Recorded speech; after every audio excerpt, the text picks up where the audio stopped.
来看高雄高尔夫球场的土地，去年市政府修订去，要转型做扣水池甲绿地。也毋过，环保团体所发现讲，水利局为着要挖扣水池甲球场的树仔弄错掉。市政府是表示讲，因会尽量来保留部分的树仔，嘛来确保水土保持。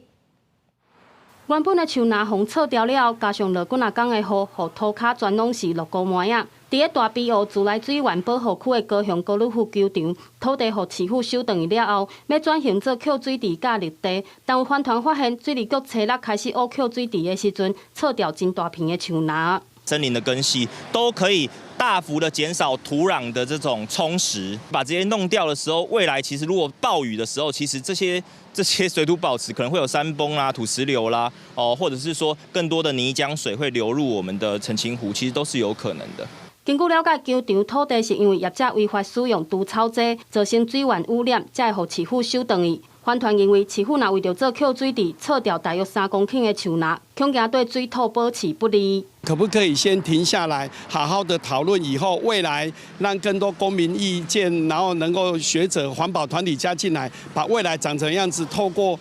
各种会议的形式，把它呈现得更好，才持续施工，而避免了为施工而施工。环团表示无反对挖扣水池，但希望保留树芽，该挖伫球场草埔甲水池区。但高市府表示，草埔区地势较悬，无法度有效扣水，施工的时阵会用上小的面积，并保留现场胶木甲大型的树木。完工的时阵，嘛会透过种树仔恢复施工区的林木，确保水土保持。公司新闻陈焕武、柯正俊高雄报道。